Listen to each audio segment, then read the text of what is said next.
లోగోలో సాంస్కృతిక అస్తిత్వం ప్రతిబింబించాలి కదా. ఈ ప్రాంత చరిత్ర, జీవన విధానం వ్యక్తం కావాలి కదా.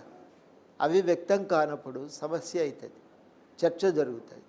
మీరు ముందే చర్చ చేసి అందరి అభిప్రాయాల మేరకు దాన్ని రూపుదిద్ది ఉంటే ఇవాళ ఇంత ఘర్షణకు అవసరం లేదు, అవకాశం కూడా రాకపోవు. అప్పుడు మీరు చేసిన తప్పిదం ఇవాళ కొత్త లోగో అవసరాన్ని తీసుకొచ్చింది. ఒక చర్చ జరుగుతున్నది. ఆ చర్చ జరుగుతున్నప్పుడు సహజంగానే ఒక భిన్నమైనటువంటి రూపంగా దాన్ని డిజైన్ చేయాలి. ప్రజల ఈ ప్రాంతానికి ఉండే ప్రత్యేకతను మనం ప్రతిబింబించాలనే ఆలోచన ఇవాళ పాలకులకు కలిగింది. వాళ్ళు కూడా ఏం తొందరపాటుగా చేయట్లేదు కదా. వాళ్ళు కూడా ఏమంటున్నారంటే కళాకారులందరినీ కూర్చోబెట్టి చర్చ చేసి ఒకదాన్ని కాన్సెప్ట్ను తయారు చేస్తున్నారు. ఆ కాన్సెప్టు ప్రాతిపదికన విస్తృతంగా చర్చ చేస్తారు. అందరి ఈ విస్తృత ఏకాభిప్రాయాన్ని సాధిస్తారు. సాధించినాకనే దాన్ని విడుదల చేస్తారు కదా. తొందర ఎందుకు ఇప్పుడే అంటున్నా. మార్పే చేయరాదు అనే భావనకు నేనైతే కట్టుబడి లేను. ఒక మార్పు అవసరమైతే ఉంది.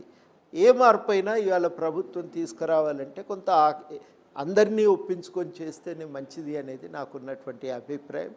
ఆ అభిప్రాయం ఇవాళ ప్రభుత్వం కూడా అదే ఆలోచనతో ఉంది.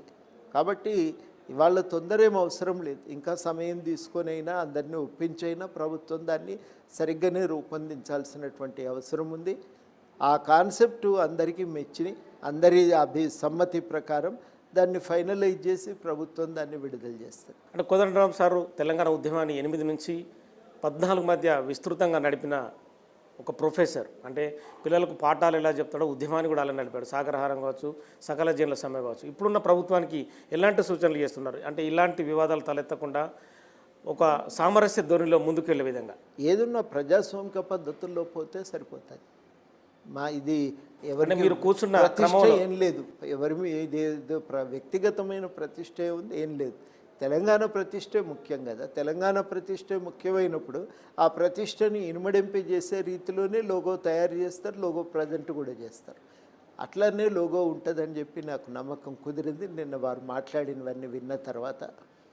అదేదో మీ నుంచి సూచనలు ఏమన్నా తీసుకున్నారా? అంటే మీ అభిప్రాయాలను కూడా అక్కడ వ్యక్తపరిచారా? అందరిని అడిగినారు కదా. సహజంగా అడున్న వాళ్ళందరినీ చర్చ ప్రధానంగా ఆర్టిస్టుల మధ్యనే జరిగింది. వాళ్ళు ప్రధానంగా ఆర్టిస్టులు కాన్సెప్ట్ను డెవలప్ చేస్తున్నారు. ఇంకా అది పూర్తి నిన్న సాయంత్రానికి అది ఒక రూపం తీసుకున్నది.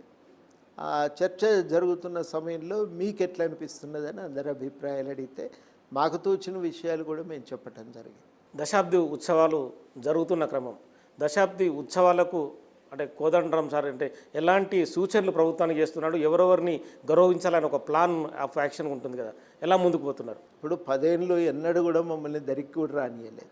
అది వాస్తవమే కదా. ఈ రాష్ట్రానికి వ్యతిరేక శక్తులం కాదు, ఏం కాదు.